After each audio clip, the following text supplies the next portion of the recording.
ബീഹാറിലെ ഈ കഴിഞ്ഞ ബീഹാർ ഇലക്ഷന്റെ മുന്നോടിയായിട്ട് ഒരുപാട് ചാനലുകൾ പോയിട്ട് അവിടുത്തെ സാധാരണക്കാരായ ആൾക്കാർ പോയിട്ടായിരുന്നു. ഒരുപാട് കാര്യങ്ങൾ പുറത്തു വന്നു. ഒരു സാധാരണ ചെറിയൊരു പെട്ടിക്കട പോലെ ഒരു റൂമിലേക്ക് ഒരു മാധ്യമപ്രവർത്തനം കടന്നു ചെന്നിട്ട് അവിടുത്തെ ഒരു ഡോക്ടറാന്ന് പറഞ്ഞിട്ട് ബോർഡ് വെച്ചിട്ടിരിക്കുന്ന ഒരാളാണ്. അവിടെ അയാളടുത്ത് പോയിട്ട് കാര്യങ്ങൾ അഭിമുഖമായിട്ട് എടുക്കുമ്പോൾ അയാൾക്ക് MBBS കിട്ടിയിട്ടില്ല. ഒരു വ്യാജ ബിരുദം വെച്ചിട്ട് ആ തരത്തിൽ ആരോഗ്യരംഗം അത്രമാത്രം കുത്തിരിഞ്ഞ് നടക്കുന്ന അവസ്ഥയിലേക്കാണോ നിങ്ങൾ ഈ കേരളത്തെ കൊണ്ടുപോകുന്നുണ്ട് ചോദിക്കാള്. ഇതെല്ലാം അവിടെ ഏറ്റില്ല സാർ, ഇതെല്ലാം ഏറ്റില്ല. ഇത്തരത്തിലുള്ള വ്യാജ പ്രവർത്തനങ്ങളൊന്നും അവിടെ ഏറ്റില്ല.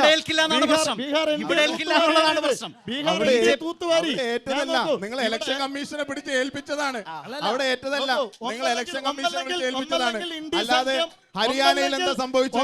കൃത്യമായി രാഹുൽ ഗാന്ധി പത്രസമ്മേളനം നടത്തി പറഞ്ഞതല്ലേ ജോമോനെ? നിങ്ങളുടെ ഇലക്ഷൻ കമ്മീഷനോ BJPക്കോ ഇതുവരെ മറുപടി പറയാൻ കഴിഞ്ഞിട്ടുണ്ടോ? മത്സരിച്ച് തോറ്റതിന് ശേഷം ജനാധിപത്യത്തിൽ വിശ്വാസമില്ലാത്ത പ്രസ്താവനകൾ നടത്താതിരിക്കുക അത് ഭൂഷണമല്ല. എന്റെ സാർ, ജനാധിപത്യം എന്ന് പറയുന്നത് രാജ്യം ഭരിക്കുന്നതൊന്നുമല്ല.